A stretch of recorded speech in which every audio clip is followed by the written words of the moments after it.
The words landed like a slap across my face. Loud and deliberate, designed not just to wound, but to humiliate. Garrett didn't look at me when he said it. He aimed his words past me, at the three men in tailored navy suits seated across the table. Investors. You're too stable, Alara. We need someone dynamic.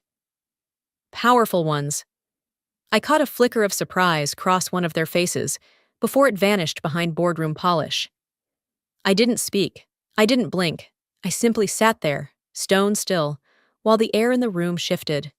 This wasn't a meeting anymore. It was an execution. My name is Alara Winscott. For 21 years, I'd been the cornerstone of Alton Skybridge's International Investment Division. I built our infrastructure portfolio from the ground up, negotiated trade deals in 3 languages, wrote the policy briefs, led the Seoul expansion project that brought these exact investors here today. I've never missed a deadline, never lost a deal, and never imagined I'd be publicly discarded in the middle of the very contract signing I spent 2 years preparing. But Garrett Cole, the newly appointed CEO, had other plans. He was sleek, marketable, 10 years younger, and 30 years bolder. He dressed like a TED Talk and talked like a headline. The board adored him. They called him visionary. What I saw was a man addicted to risk, allergic to substance, and hungry for attention. To him, I was a relic, an old system, predictable and predictable. In Garrett's world, meant disposable. The boardroom on the 47th floor had floor-to-ceiling windows, a glass table, and an open view of Manhattan's glittering skyline. Modern, elegant, deceptive, much like the company itself. Across from me, J-Ho Park, head of Pacific Sovereign Fund, raised an eyebrow. He didn't speak, but I noticed the faintest movement. His right thumb clicked something under the table. A voice recorder. My breath caught, but I kept my posture. My silence had always been my sharpest tool. Garrett leaned back in his chair, self-satisfied. "We're moving forward with a new direction," he added. I sat, nodding once. I didn't argue, I didn't beg. But deep inside, something cracked, not from pain, not from betrayal, from realization. They think this is the end. They have no idea what I've already set in motion. The door whispered shut behind me. The quiet was immediate. No footsteps followed, no apologies. Not even a courtesy glance from the assistant posted outside the conference room. I stood alone in the hallway, surrounded by polished marble and cold fluorescent lights. Beyond the glass wall, Manhattan stretched out in soft gold and steel blue. But I couldn't take in the view. I only heard his voice, still ringing in my ears. "We need someone dynamic, Alara." As if the 21 years I'd given this company were a mark of stagnation, as if knowing what I was doing made me obsolete. I took a step back from the door, inhaled slowly. There had been a moment, just one, when I thought I might say something. Anything. But what was left to say when someone decided you were finished? No negotiation, no appreciation, just erasure. It wasn't always like this. I started at Alton Skybridge as an intern. 21 years ago, I brought coffees, took notes no one read, and stayed late translating Korean supplier memos because I was the only one who could. I worked through holidays, volunteered for red-eye flights, rewrote strategy decks during layovers just to meet deadlines executives didn't even acknowledge. I wasn't the smartest in the room. Not at first. But I lasted. I learned. I listened. And I never forgot that every dollar, every deal, every client on our books was earned, not gifted. By the time I turned 35, I was VP of Global Strategy. At 40, EVP. They used to say. If Alara's on the call, the deal's already half done. Clients trusted me. I knew their languages, their customs, their politics. I remembered their kids' names. I took calls at 4 a.m. if a time zone demanded it, and somewhere along the way, I stopped needing a badge to be respected in a room. My name became enough. At least, I thought it was. I remembered one deal in particular, 5 years ago.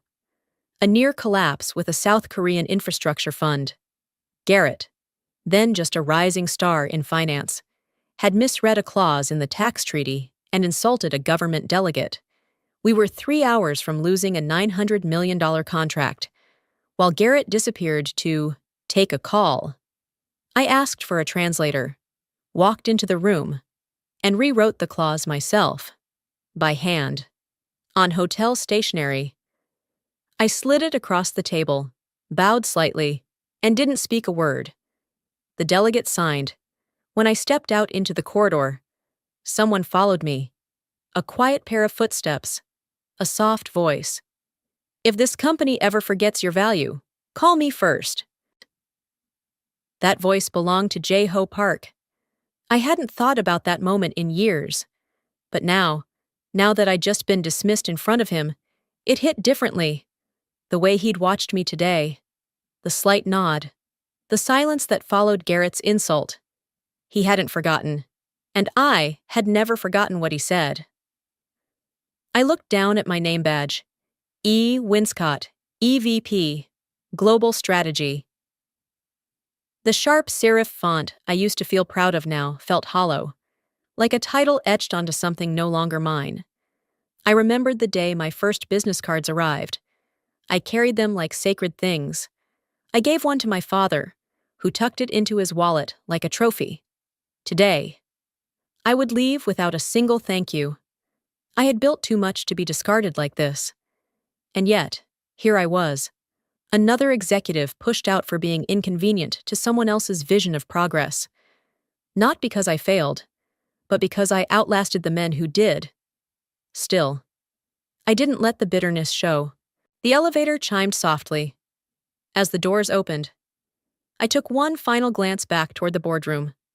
Garrett's voice floated out, smooth, confident, utterly unaware. He thought he'd won, but power doesn't always sit at the head of the table. Sometimes, it walks away quietly, with a memory, a promise, and a voice in her head saying, "Call me first." I didn't call. I didn't need to. The elevator doors closed behind me with a soft chime. I didn't turn around. I didn't need to. I could feel the weight of the boardroom still pressing against my back. Garrett's voice was likely already filling the silence I'd left behind, eager to reclaim attention, reshape the narrative, but I also knew something had shifted. I'd seen it, not just in J-Ho's eyes, but in the way the air held its breath after Garrett fired me. Back on the 47th floor, the meeting didn't pause for reflection. "Let's continue, shall we?" Garrett said smoothly. Already in motion as he turned toward the projection screen, the command landed flat, hanging in the air like stale smoke. The boardroom looked just as pristine as ever, glass walls, a walnut table polished to a mirror shine, ergonomic leather chairs arranged with military precision. Bottled water stood in perfect formation, untouched. The room, all light and gloss, gave no shelter to uncertainty. And yet, under the LED glow, a thick tension settled over every seat. 3 men sat across from Garrett, each one quiet but far from passive. J-Ho Park, of course, sat in the center, hands clasped lightly on the table, expression unreadable. He hadn't taken a single note. He didn't need to. To his left was Vincent LeClaire, sharp-featured, clean-shaven, foot bouncing beneath the table as he tapped an idle rhythm against his thigh. A tick-born nod of impatience, but calculation. To the right, Samir Day, measured, observant. A silk pocket square folded so precisely it looked untouched by air. He glanced at his watch once, then didn't look again. None of them asked about me. None of them had to. They'd all seen what happened, and they were all waiting to see what Garrett would do next. The door opened with a soft knock. In stepped a young woman, early 20s, hair in a tight low bun, blouse tucked into pressed navy slacks. She moved quietly, carrying a tray of water and 2 manila folders. Callie, the new executive assistant. Garrett didn't acknowledge her. He pointed lazily at the table. Place them here, quietly. She obeyed. But as she moved between chairs, her eyes flicked across the room, not at Garrett, but at the empty chair where I'd sat only minutes ago.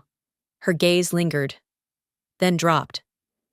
And then, just before she set a glass in front of Jay-Ho, she gave the subtlest nod toward my vacant seat.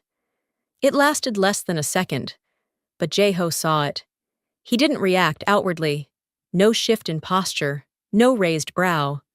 But his hand, which had been resting still, curled slightly at the fingertips. Callie turned, expression unreadable, and made her way to the back of the room, toward the print station. Garrett continued speaking, flipping through a slide deck on market impact projections. His voice filled the space, but it didn't settle. Samir cut in. Clause 12B, he said. Who finalized it? Garrett faltered just long enough to notice. We had internal revisions earlier this week, he replied. Nothing significant. Vincent leaned forward. That clause was a point of contention 6 months ago. We were told Winscott handled the reconciliation. Garrett's smile tightened. Yes, well, we're moving in a new direction now. No one responded. No one agreed.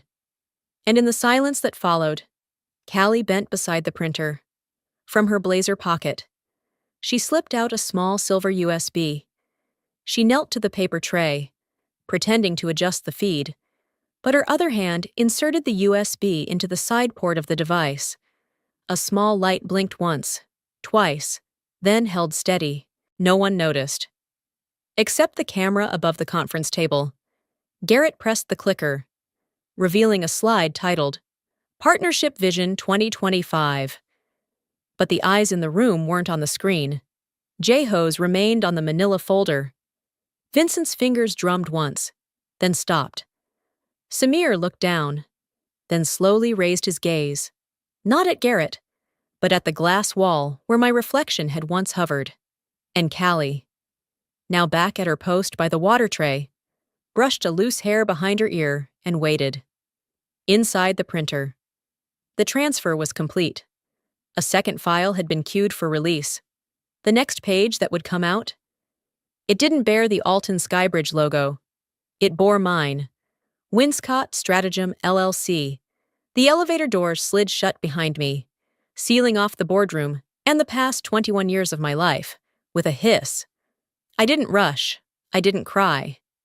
Instead, I took out my phone, thumb hovering over a single-word message I'd written but never sent. Now, no punctuation, no emotion, just a trigger. The clock on my screen read 2:49 p.m. I hit send. To understand what that text meant, you'd have to go back 6 months, back to the moment I stopped being an employee and started becoming something else. The project was called Southgate Solar, an 18-month cross-continental green energy initiative I'd spent every waking hour shaping. It wasn't flashy. It wasn't loud, but it was revolutionary. A 3-party investment alignment between Seoul, Singapore, and the U.S., with projected returns nearing $4.6 billion over 10 years. It was nearly ready for signature, until Garrett canceled it in a single sentence. Doesn't have the edge, he said, waving a dismissive hand at the charts I'd spent days compiling. We need something viral, loud, something bold. I had blinked at him, stunned. But the data! Ilara! He cut me off. You're great with numbers, but numbers don't make waves. Vision does. He walked out of the room without waiting for a reply. Later that day, I learned he'd pulled me from the board presentation. I was removed from all related communications. The project, just like me, was scrubbed from visibility. That was the moment I stopped defending what I built and started protecting what I was going to build next. 2 weeks later, I found myself sitting across from Jay-Ho Park in a quiet izakaya tucked beneath a subway line in Brooklyn. He was in town to guest lecture at Columbia. I hadn't planned to ask him for anything, just clarity instead. He asked me a question I wasn't expecting. "What would you do," he said, "if you didn't need their permission?" I sipped my sack slowly, eyes fixed on the rising steam. "I'd build something real," I said, "but quietly, strategically." He smiled. "Then let's do that. Together." That night, we laid the foundation for a new entity, Winscott Stratagem LLC. It wasn't a shell, it was a structure, tight, clean, legal, registered in Delaware under my name. I purchased the .global domain the next morning, filed operating documents under a secured digital vault, where I alone held the encryption key. Jeho provided the initial capital. I provided the architecture, every clause, every contingency, crafted for one eventuality. What if I was pushed out? And now, at 2:49 p.m., as I walked through the glass atrium of Alton Skybridge for what they thought would be the last time, that eventuality had arrived. The message "now" didn't need elaboration. It activated a cascade. Digital notifications sent to our legal team, escrow agents, and back-channel investor reps in Singapore. A timer began on the contingency clause, written into the alternative agreement. If I was removed from Alton Skybridge without written cause, control of the $2.1 billion deal would automatically shift to Winscott Stratagem. And the best part, Garrett had signed off on the fallback clause himself, 3 months ago, buried inside a vendor neutrality compliance memo he didn't bother reading. He thought it was just legal padding. He didn't realize he'd signed away the right to be the one in the room when the deal closed. My phone buzzed. McKinney LLP. Files authenticated. Transfer in progress. I slipped the phone back into my coat pocket, stepped out into the wind. I wasn't angry. I wasn't rattled. This wasn't vengeance. It was design. You see, I never needed to fight Garrett. I just needed to wait long enough for him to believe I wouldn't. I stepped out into the wind, coat flaring behind me as the revolving glass door of Alton Skybridge spun shut at my back. My phone vibrated once inside my pocket. McKinney LLP. Transfer in progress. Contract override pending clause confirmation. I didn't smile. Not yet. There was no joy in revenge. Only the deep, centering satisfaction of a plan unfolding exactly as it was meant to. They thought I left with nothing. What they didn't know was that everything they still thought they owned had already been moved beneath them. Quietly. Legally. This was never about dramatic exits or slamming doors. This was about architecture. 6 months ago, in a quiet Brooklyn restaurant tucked under the rumble of the J train, Jeho Park and I had drafted the outline of something new, over miso and seaweed. We began what Garrett would have called an obsolete idea. We called it Winscott Stratagem LLC. He wanted scale. We wanted structure. He wanted noise. We wanted precision. In less than 2 weeks, I had hired a small, specialized law firm in Delaware known for structuring discrete entities for sovereign partners. No branding, no boardroom press, just airtight control and flexibility built into every clause. The company was registered under my full legal name. I was the sole managing member. Jeho was a silent financial partner, visible nowhere on public documents. Our digital infrastructure was hosted through a private registrar. The global domain was paid in full for 10 years. I owned it. And most importantly, we added a contingency clause. It was buried inside an alternate execution pathway contract, a legal mechanism allowing the investors to redirect their deal to Winscott Stratagem if I was removed from Alton Skybridge without legal cause. Not performance-based, not scandal-driven, just displaced. It was quiet, surgical, like snapping a fuse that rerouted the entire system. It wouldn't activate unless Garrett did something stupid. He did. 3 months ago, I submitted a bundled compliance memo through legal, a 43-page document covering vendor independence, conflict clauses, and commercial integrity in foreign negotiations. It looked routine, tedious. Inside that bundle, Appendix 3C contained the very clause that would undo him. In the event of unjustified removal of Ms. Elara Winscott from her senior executive role, investment authorization shall shift, upon execution, to the alternate entity named Winscott Stratagem LLC, with full rights retained. The signature line was forwarded to Gar. He didn't read it. He barely scanned the cover page. He signed it electronically with a lazy swipe and replied, "Looks like legal wrote a novel," stamping and moving on. Then he sent a smiley face emoji. I kept that email, back in the present. I crossed the street slowly. Traffic blared. A siren wailed in the distance. And for the first time in weeks, I felt the noise without flinching. My body wasn't tense anymore. My mind wasn't racing. I had already made peace with this moment months ago. This wasn't rebellion. It was realignment. A quiet rebirth, not out of rage, but out of clarity. I remembered the night I worked with the Delaware attorneys finalizing the ownership structure, the way the air smelled of printer ink and midnight coffee, how the lead counsel looked me in the eye and said, "Ms. Winscott, you realize if this clause is triggered, it overrides everything?" And I answered, "That's the point." Inside my phone, the transfer timer counted down. The clock read 2:49 p.m. when I sent the message. Now, less than 10 minutes later, every digital switch Garrett thought he controlled had already begun rerouting. Not because I hacked anything, because I built it right. He just never bothered to ask whose name was on the foundation. As I approached my waiting car, the building behind me glistened under the sharp New York sun. Glass, steel, and borrowed power. A hollow fortress. It used to feel like home. Now it looked like a monument to someone else's arrogance, and as I closed the car door, I whispered, not to the driver, not to J-Ho, not to anyone in particular. Let the signature land where it belongs. The car door clicked shut behind me, but I didn't tell the driver to move. Through the tinted window, I could still see Alton Skybridge's front entrance. Garrett was standing beneath the awning, phone in one hand, the other stuffed casually in his pocket like none of this mattered.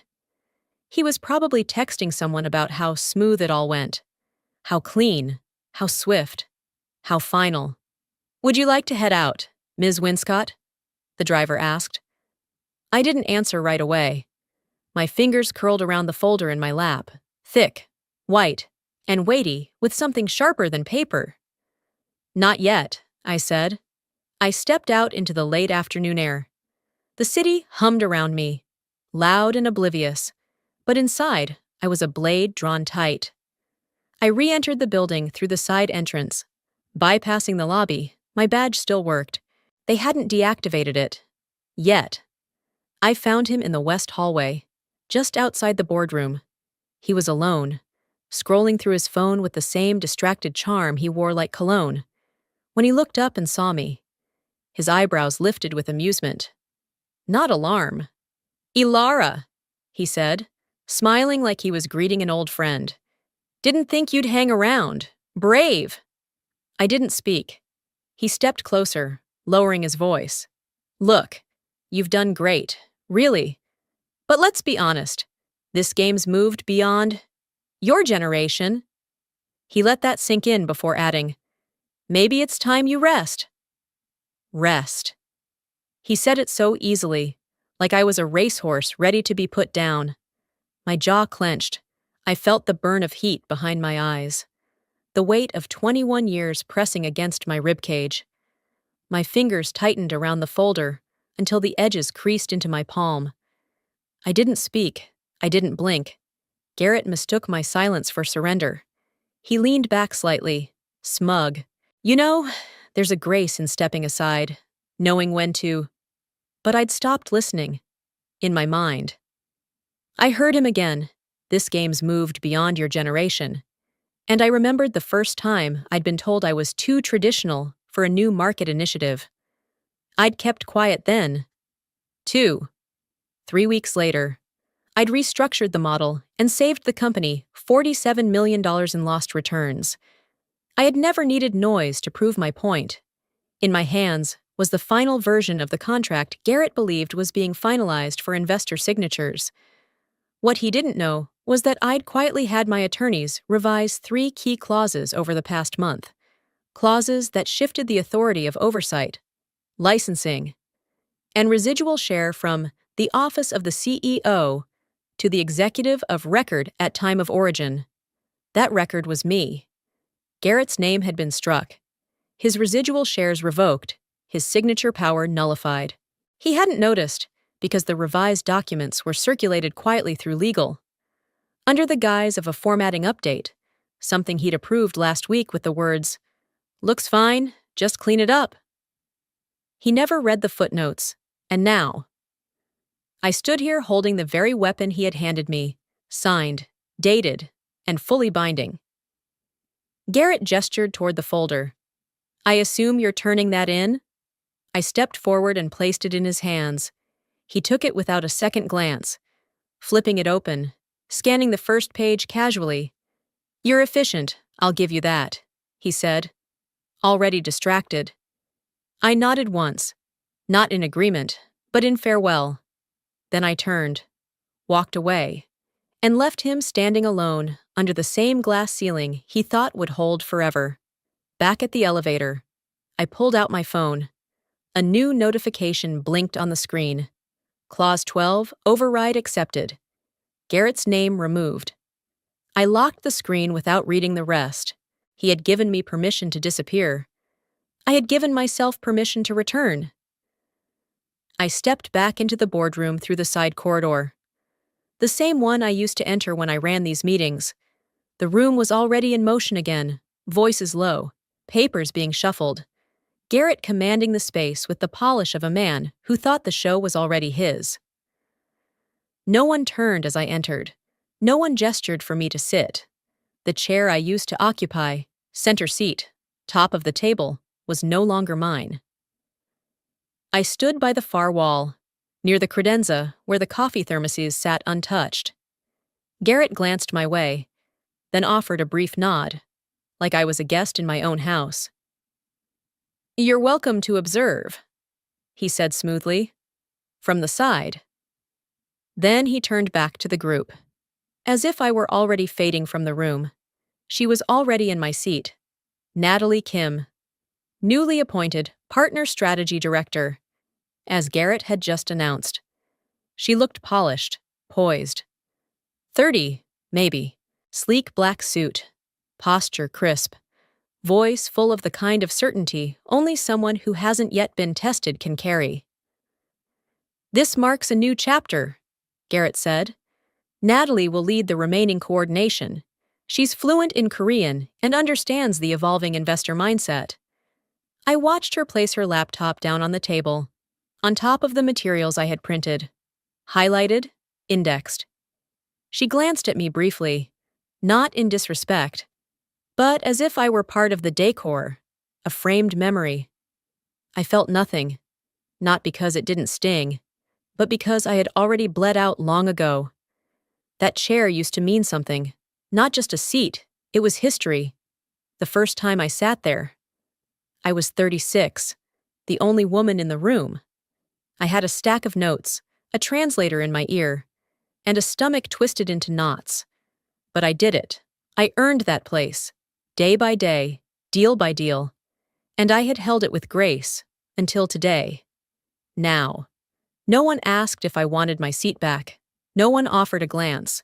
They had moved on before I had stood up. But I stood quietly, hands resting on the back of an empty chair along the wall. There's a power in not begging, in not breaking, in watching while they pretend you no longer matter.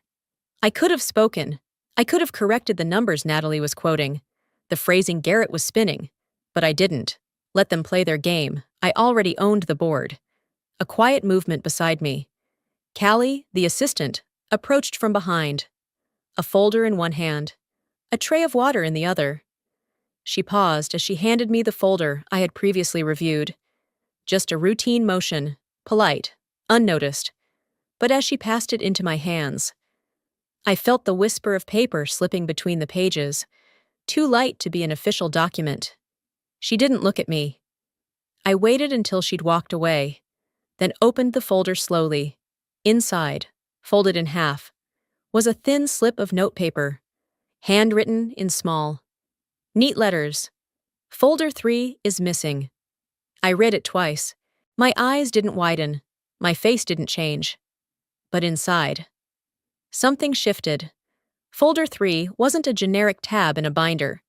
It was the folder, the strategic appendix, the compliance lock-in for FCI recognition, the file that verified international mutuality standards, required for sovereign funds like JHOs to legally sign. Without it, the deal couldn't be executed. Any signature on the main contract would be meaningless. A facade. And that folder had vanished. It wasn't an accident. Not with Garrett in charge. He either withheld it, intentionally, or someone else did.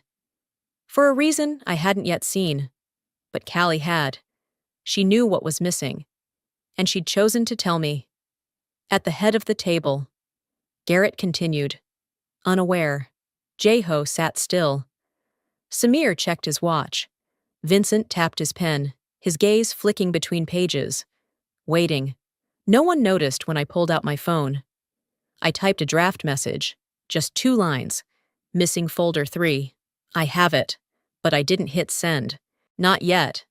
I watched Natalie lean forward, smile too brightly, and flip to the next page of her briefing deck. Let them have my chair. I still held the missing piece. I was still standing near the wall when Garrett checked his watch and cleared his throat. Let's move forward, he said. Then, without even turning toward me, we'll proceed without EVP Winscott. That was it. No thank you. No mention of 21 years. Just a formal strike-through across a name he hadn't earned the right to erase. I didn't flinch. The words didn't sting. Not anymore. They were simply confirmation, proof that the moment had arrived, the moment I had been building toward, in silence, for months. He thought it was the end. For me, it was the signal. I didn't move right away. I stood still for a few seconds longer, letting the quiet settle into the space. No one said a word. The investors glanced toward Garrett, then back to their notes. I stepped forward, not rushed, not hesitant, deliberate. I made my way around the conference table, not toward Garrett, but toward the men who actually mattered. Jeho looked up first. His expression was unreadable, but his eyes didn't waver. I gave a slight bow of my head. He returned it. Samir gave a polite nod, tapping his pen lightly as if he were making mental notes. Vincent tilted his head slightly and raised one brow. Acknowledgement without commitment. I didn't expect warmth. I didn't need it. Each gesture said enough. They saw me. They knew what had just happened. They also knew it wasn't over. I turned to leave. That's when I saw Callie, standing near the corner of the room where the printer hummed quietly. She wasn't watching the men at the table. She was watching me. I walked toward her, still holding the folder she'd handed me earlier. She stood still as I approached, her fingers brushing the corner of a new stack of documents. When I reached her, I didn't speak. I simply extended one hand and gently rested it over hers. She didn't flinch. She looked me directly in the eyes, and then, slowly, she nodded. It lasted less than 2 seconds. A gesture so small, it could have been missed entirely, but it wasn't. Above us, in the corner of the room, a small lens blinked red. The conference room's recording system was always running during investor sessions. Company policy, wide angle, high resolution, audio capable. It caught everything. That final glance, that silent nod, that brief, human moment between 2 women on opposite sides of a room run by men who thought they were the only ones in charge. I turned away. As I walked toward the exit, no one called after me. No one rushed to stop me. Garrett said nothing. Natalie didn't look up. The air felt strangely still, like a museum before opening. I wasn't part of the exhibit anymore. I was already becoming something else. The hallway outside was quiet. My heels tapped softly against the polished tile as I walked away from the table I'd once anchored. A flicker of movement caught my eye. On the far wall, a digital clock above the security display changed. 3:04 p.m. The exact time he said it. The exact time I left. I paused for half a heartbeat. That was the moment they thought they had silenced me. They didn't know it was the moment I'd stepped into position. The elevator doors opened with a soft ding. I stepped inside, alone, and pressed the button for the lobby. As they closed, I took out my phone. The draft message still sat unsent on the screen. Missing folder Shubrdu 3. I have it. I didn't hesitate. This time, I hit send. Not to Garrett, not to the legal team, but to the one person who had been waiting for the signal. In that instant, everything began to shift. From the outside, it looked like I had walked out. But in truth, I had just quietly taken the reins. Let them keep the chair. I kept the leverage. The elevator began its slow descent. I stood alone. The silence around me, dense but oddly calming. My phone buzzed once in my palm. McKinney LLP, standing by. I didn't reply. I already knew what came next. Inside my leather tote, tucked between a notebook and a sealed backup drive, was something Callie had slipped me without a word, without a glance. Now, in the quiet cocoon of brushed steel and faint elevator hum, I reached in and retrieved it. It was a thick cream-colored envelope, sealed with deep red wax. No name, no instructions, just a single embossed W in the center, pressed clean and silent like a whisper meant only for me. I turned it over in my hands once, then carefully broke the seal. The wax cracked softly. It felt like breaking glass in a museum. Inside was folder 3, the missing piece, the original version. Not a photocopy, not an attachment, the real thing.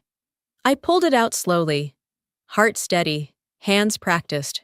Along with the folder was a small silver USB stick and a yellow slip of paper. On it, in Callie's elegant print, were 2 handwritten words. It's clean. Folder 3 was no ordinary document. It was the Sovereign Compliance Appendix, an international regulatory linchpin for all cross-border investment transactions.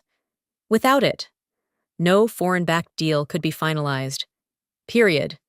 It was also the only file in the entire contract package that contained the intergovernmental clause protections, oversight jurisdiction language, and multi-party accountability chain.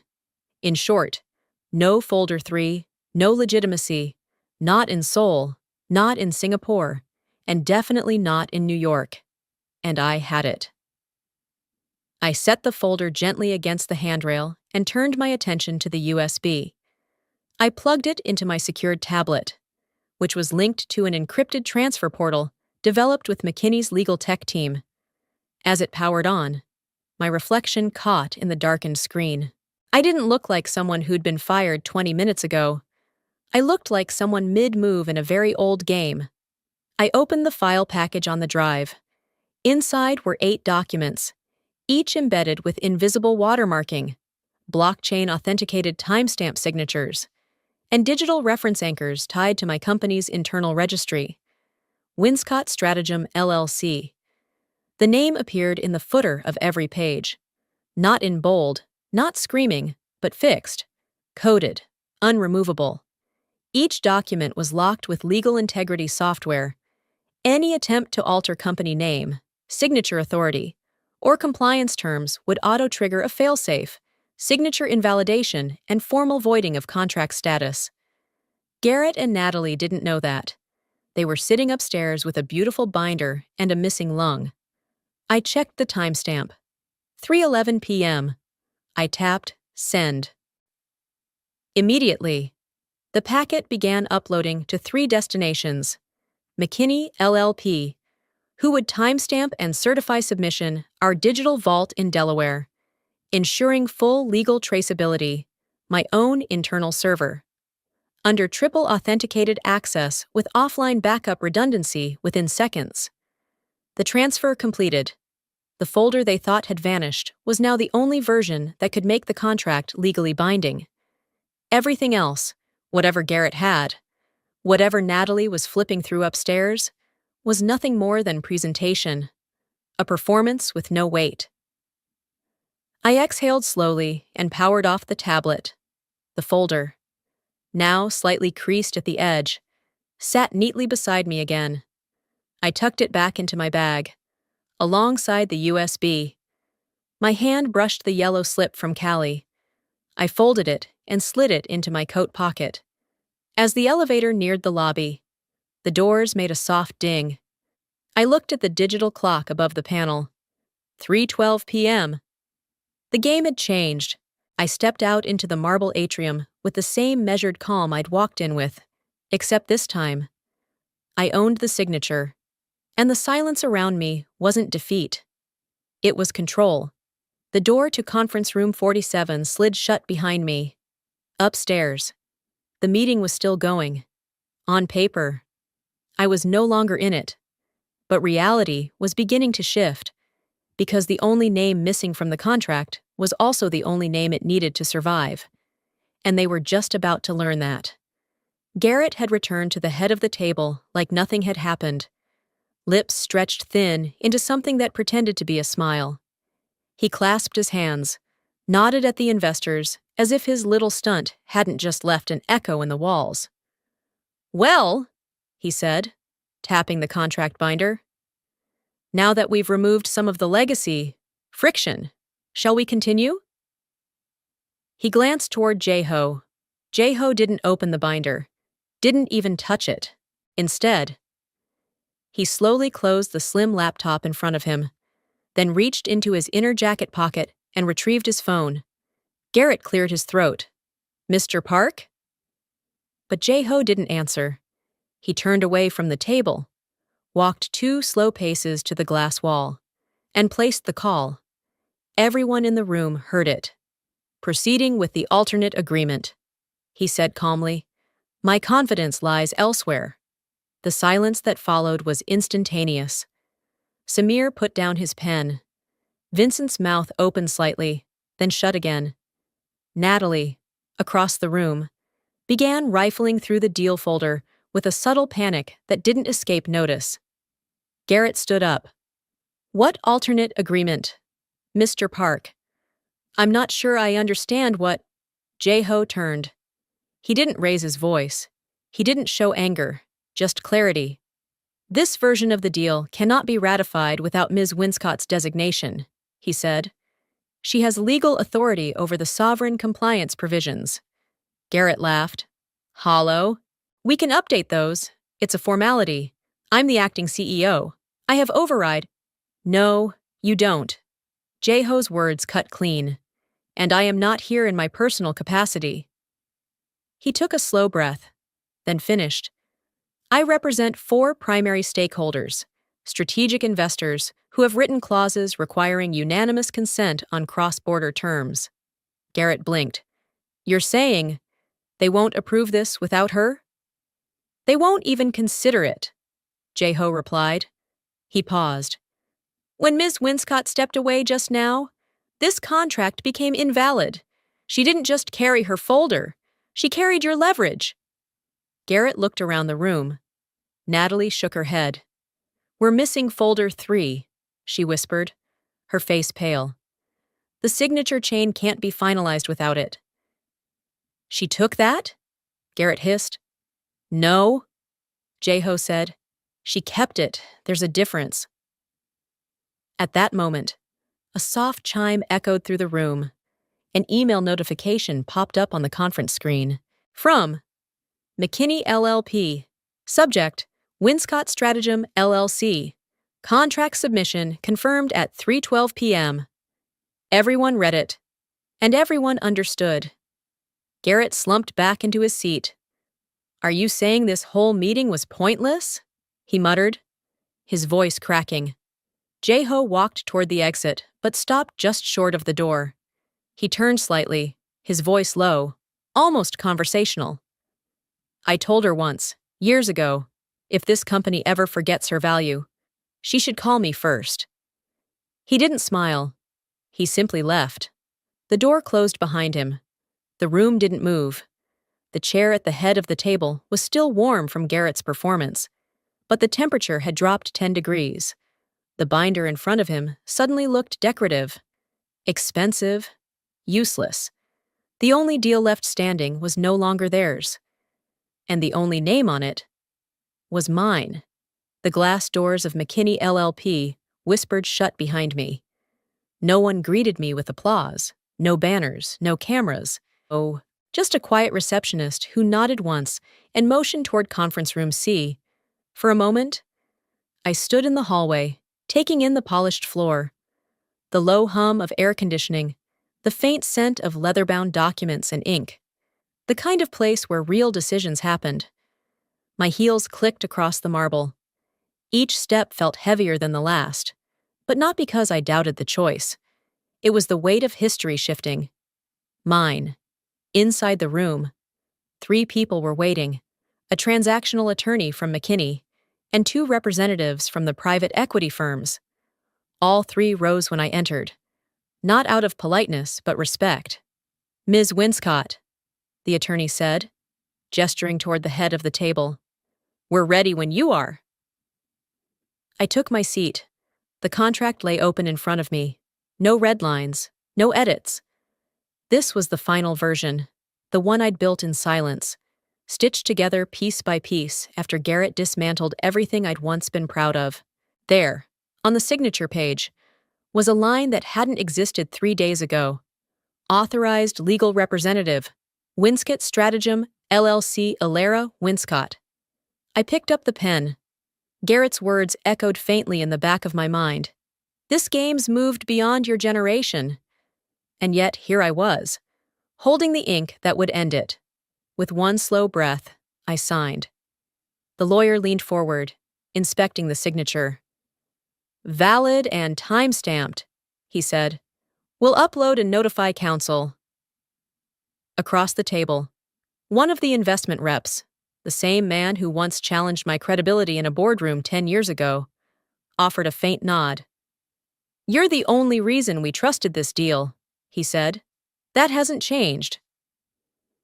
At exactly 3:29 p.m., the final file was submitted to all signatories via secure system. The assistant clicked Send. An automated email was triggered through the legal server. Subject: Deal complete. Legal representative: Ilera Winscott. Timestamp: 3:29 p.m. Contract encrypted. Under Winscott Stratagem, LLC access rights. Exclusive somewhere on the 57th floor of Alton Skybridge headquarters. Garrett received the notification. Garrett had been pacing. Natalie stood awkwardly near the door, holding her tablet. The meeting had fallen apart 30 minutes ago, but the implications were still unraveling. None of the 3 investors had signed.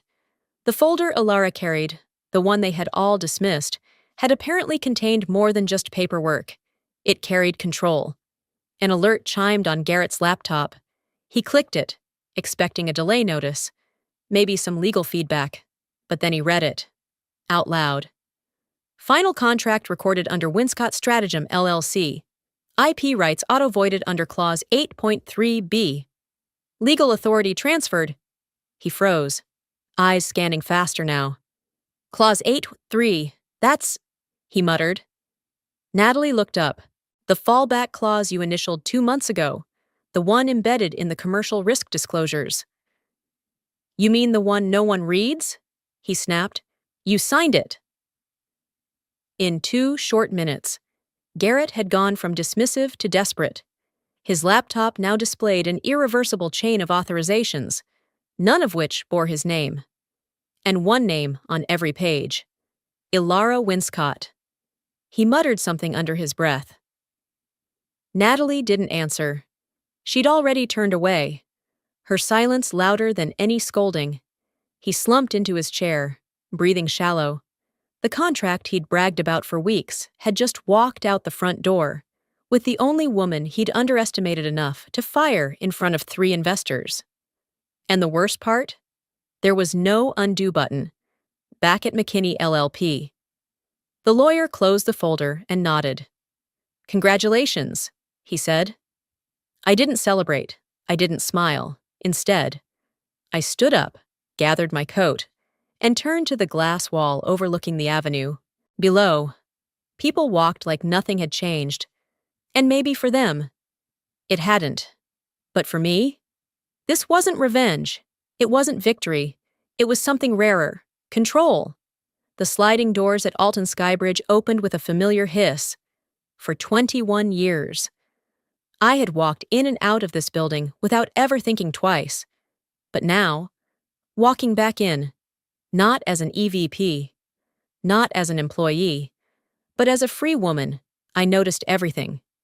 The echo of heels across polished stone, the artificial calm of piped-in music, the cold smile from reception, the security badge that no longer recognized me. And none of it mattered.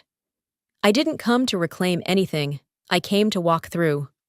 One last time, on my own terms, near the revolving glass entrance. I spotted her, Callie. She was holding an iPad, but not really using it, just standing there, fidgeting with the corner of her sleeve like she'd been waiting. Our eyes met. She didn't smile. Neither did I.